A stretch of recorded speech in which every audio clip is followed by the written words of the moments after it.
Gazteen euskara aberastea helburu duten podcastak.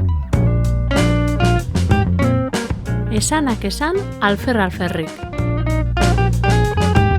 Xarifen eta Peruren arteko solasaldi honetan, Xarifek gurasoekin duen harremanaren berri emango du.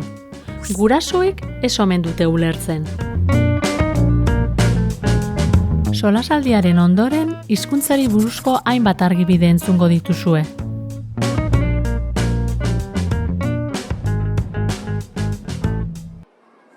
Aupa, Sarif. Aupa, Peru. Zelan? Satz eginda. Zer gertatu zaizu ba? Betikoa, Peru. Ez dago gurasoekin hitz egiterik. Gogaituta naukate. Kokoteraino. Batetik ikasketak direla. Bestetik etxean ez dudala esertan laguntzen. Telefono mugikorra eskuan dudala ematen omen dut eguna. Naskatuta nago. Lasai, Sarif. Ez da inbesterako izango. Bai, bada. Buruko hietatik gora eginda nago, Peru. Ikasketak besterik ez dituzte buruan. Etxean, Einsteinak nahi dituzte. Zenbatetan nota hobe atera, orduan eta hobeto. Azterketaren batean 5 ateratzen badut, hurrengoan 6 ateratzeko esaten didate. Eta 6 atera eskero, 7 atera behar dudala. Eta berdin denean. Ikaslerik onena, kirolaririk onena, nebarrebarik onena, alabarik onena, izatea besterik ez dute buruan. Eta saiatu zara beraiekin hitz egiten? Saiatu? 11 aldiz, baina alferrik. Onena eman nahi izan didate beti, bai. Baina inoiz ez didate galdetu neuk benetan zer nahi dudan. Sekula ez dugu nire sentimentu ezberba egin. Orain arte behintzat, ez dituzte nire nahiak eta behar izanak kontuan hartu. Enaute ezagutzen, Peru. Haientzat garrantzitsuena dena ondo egiten jakitea da. Beste guztiak, bosta sola. Egia da batzuetan ez dela erraza haiekin hitz egitea, baina ez dakit pa. Askotan ez duten ni ulertzeko aleginik egiten. Esaterako, inoiz, zerbaitengatik garuna kurtu beharrean egon naizenean, beraiekin barrua askatzen saiatu naiz, eta ez diote garrantzirik eman. Sarif, ez zaitez horrela jarri, ez da horren besterako eta. Edo, Sarif, lasai, bizitzan arazo larriagoak daude.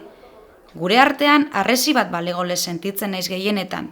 Bakarrik, utzik. Diosuna gogorra da gero. Dena dela lasai, apurka, etorriko dira gauzak bere onera.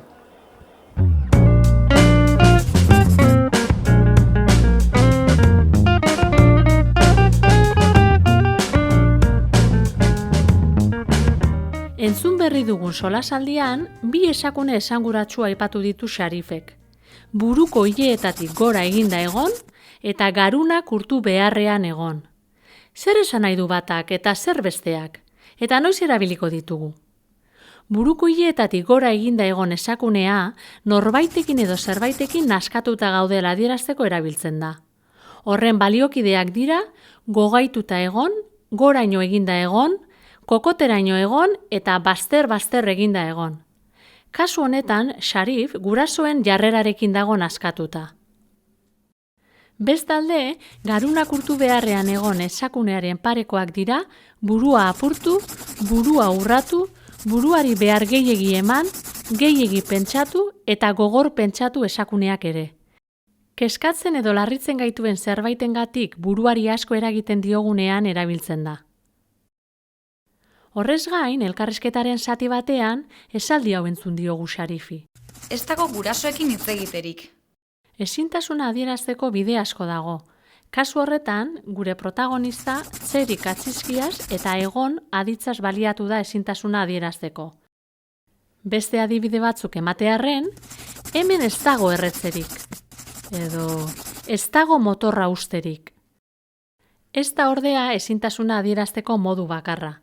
Eseskoetan, euskara mintzatuan batez ere, sarritan ahalerako adizkiak erabiltzen ditugu ez edo ezin partikulak lagunduta.